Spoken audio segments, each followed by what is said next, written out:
creativity to people will always seem like madness. It will be like you are crazy, because that is only what the world want to see. That is how they see it. That is what they feel of it, because they are not hardwired to think like you. They can't see that thing you are seeing because they are not meant to see it. So you don't have to get mad at them. You don't have to.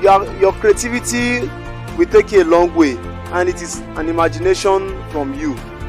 No matter how much you try to explain to people, they won't understand, because most of them don't even believe in imagination. They don't believe in creativity. So you want to talk to people who are like-minded. You want to talk to people who can actually impart that vision you are having, that dream you are dreaming.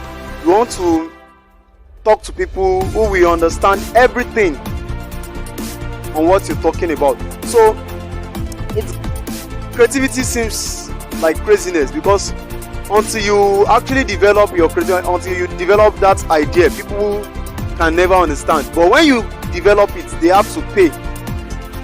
That's the sweetest part of it. They have to pay you at your convenience to get it from you. They have to pay you from their life savings. They have to bring something, they have to pour something out of it to get a little pinch of your creativity. So you have to be encouraged. You have to keep being motivated every time. You don't want to allow people's opinion to determine what you are doing, to judge what you are doing. No, to judge what you are thinking, your idea. You have to be creative no matter what other people say. So it's something that actually gladdens my heart when I see youths like myself on the streets, youth like myself on social media, imparting lives positively. I don't mean trying to get an unnecessary attention. I mean imparting lives. People like Amanzo, people like Oyeleye, people like Ajishafe, people like Oyenike. In fact, it gladdens my heart seeing youths imparting youth. You know, if we keep it that way, if all of us were imparting each other, if we were imparting knowledge into each other, then we have a better tomorrow, we have a better world, we have a better Nigeria, we have a better country, a better continent, we have a better planet. Because we are in the next future, we are going to be the ones dominating the earth. Either you want it or not. Nobody is as creative as we Nigerians, to be honest with you. Nobody is as creative as the youth, to be precise. Nobody is as creative as them. Go around the whole world, go to places, meet with people online.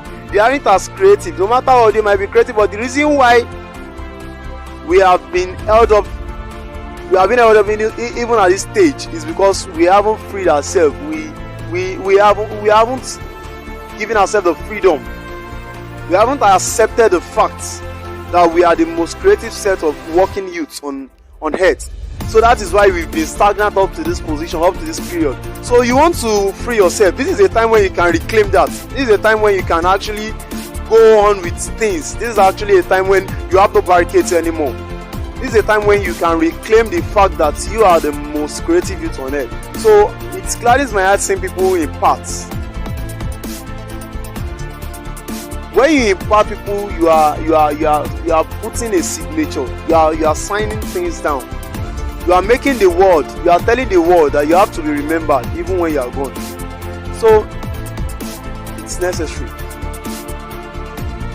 Never have I seen any country, any plant, any continent as creative as Africans, as creative as Nigerians. Very creative.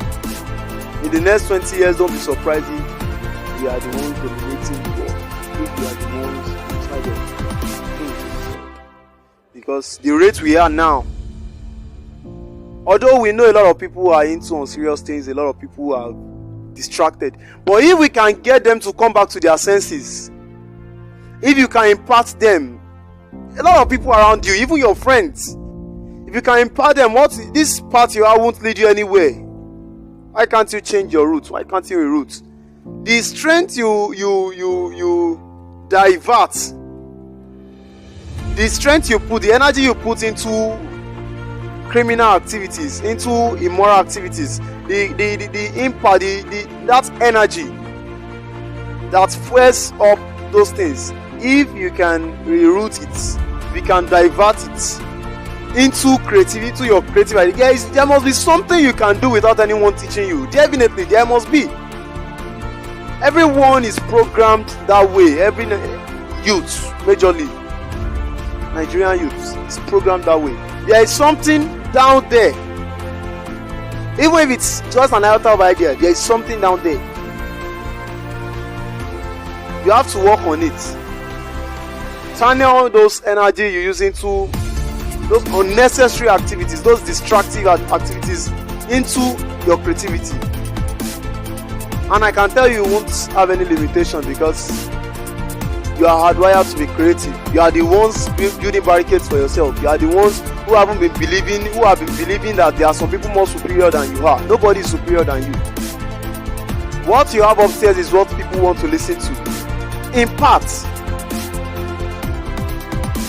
people, the set of people I mentioned earlier are imparting.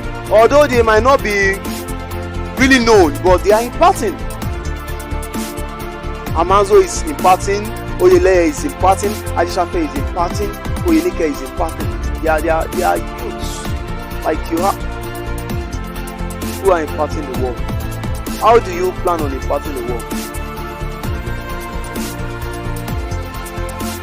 Think about it. It's worth thinking about.